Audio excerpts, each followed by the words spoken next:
Yeah, welcome back to my channel, Life with Tapa.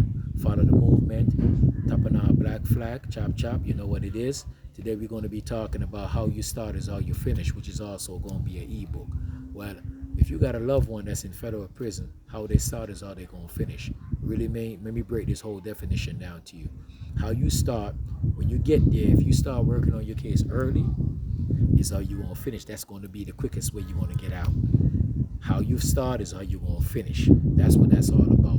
So let me break this down to you. Everything started from the county jail. From the minute you know that you've been convicted for a case, you know that everything started right there and then. You can't play no games. You got to get right there on top of your case right and then.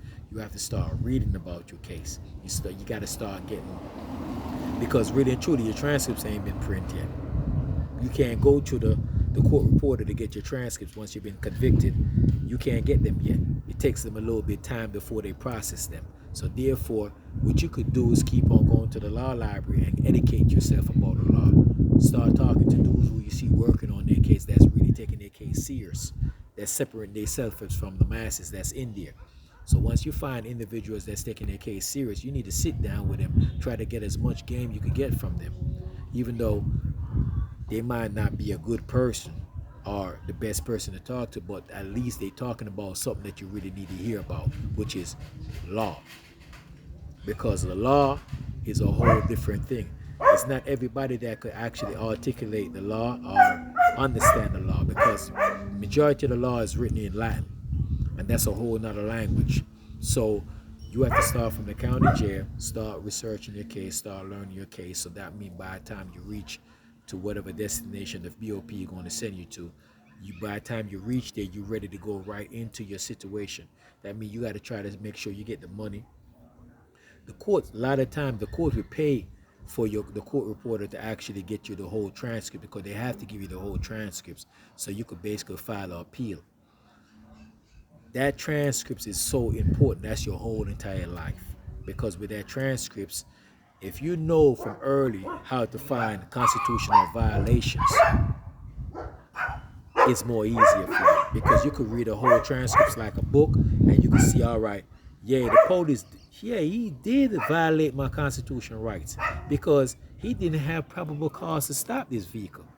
When he stopped this vehicle, there was 4 keys in the vehicle, but he didn't have probable cause, because there's nothing that he could have justified why give him the reason to stop us. So these are the things that you have to basically look for to know that, oh yeah, they actually violate my constitutional rights right there and then. So you have to understand that. So when you're reading the transcripts, you could basically, parallel the situation where oh, this is a constitutional violation over here, according to what this says, because this is the law. This is what's on the books. This is what the Bill of Rights is consist of. So your First Amendment, your Second Amendment, your Third Amendment, your Fourth Amendment, your Fifth Amendment, your Sixth Amendment, your Seventh Amendment, and it goes on and on. So you have to understand the Constitution, what the Constitution is saying about your rights as an individual, as a human being. So no other man can violate your constitutional rights. That's one of the biggest things an individual in the street don't understand. They don't really think that they have rights. But in actuality, they do have rights, because without these rights, I wouldn't be here out here talking to you right now. Because when a person as an officer that took an oath, violate my constitutional rights, and I find out that constitutional rights, I'm on his ass. You're not going to get away, because I'm on you. So you need to know your rights, and you need to know how to parallel them and read the transcripts and find these constitutional rights. Once you find these constitutional rights, you'll be able to fight your case vigorously and better than anybody else, even better than a lawyer on the street that you pay hundreds of thousands of dollars to. I'm telling you, because a lawyer on the street, let me tell you something that you don't know.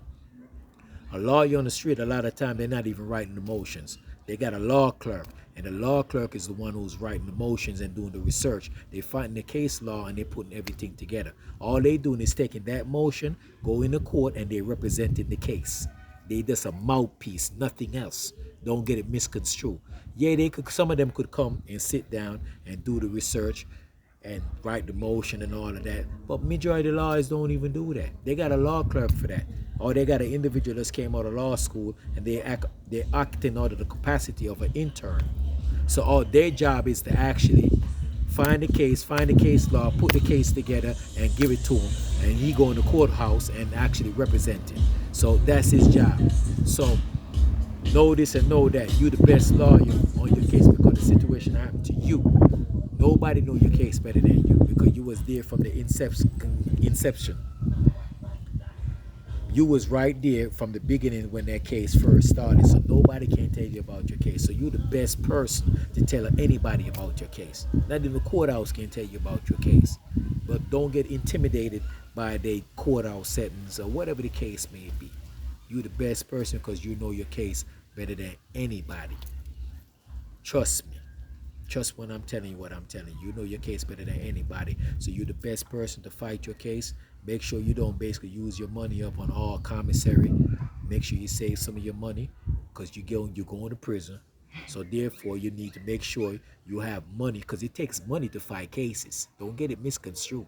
It takes money because if you don't got the money to pay to buy stamps, to pay for certified mail, because remember this, every mail you send to the courthouse or any government official, you gotta send that shit certified and you want them to sign for it. Why? Because they claim that they never get it. I'm gonna leave that story for a whole nother video. You have to make sure you send all your shit certified. I mean, you could track your shit. That mean, you know, you could tell them, yo, it got to you this day and you signed for it this day. They can't tell you shit. You got to use their own legal systems against them. Otherwise, you in trouble. You can't play by the same rules that you think you know in the streets. This is a whole nother level. You got to learn their system and play them by their own system. If you're not playing them by their own system, you ain't really in the game. You ain't ready for the game. You still catching up. You got to play them at their own system. Because I had an individual one time that was locked up with me. I was trying to explain to him. I was trying to train him into what's going on. But he couldn't take it because his brain ain't really ready for it. What happened to him was he was filing his 2255. And I was trying to explain to him, when you sending anything to the government department, anywhere from the court or anywhere that's dealing with government, make sure you send a certified mail and that they got to sign for it. He was telling me, fuck that, he not wasting his money on that, but he wastes hundreds of thousands of dollars in the block gambling. This is how he got his mind mixed up. He didn't send that mail, certified mail, and they claimed they never got it. And he lost the time period that he's supposed to file his appeal. But that's what happened to him. You see, with me, they tried that shit with me that day because I was filing to the region. And they claimed that they didn't get my mail. But because I sent it certified and they signed for it, they couldn't tell me shit. I send that shit back to them and let them know. If they send that shit back to me one more time, I'm going straight to federal court and I'll be suing them. You know what happened to after that? They sent a mail to me telling me, man, all right, man, we bow down. We're going to give you the time that you're supposed to get, the good time you're supposed to get, and we're going to bow down. They're going to bow down now because they know that I ain't no dummy. I know what I know. And that's what it is. If you like this video, make sure you subscribe, follow, comment, and hit the like button. Chop, chop, chop. You know what it is. Follow the Top of our Black Flag movement.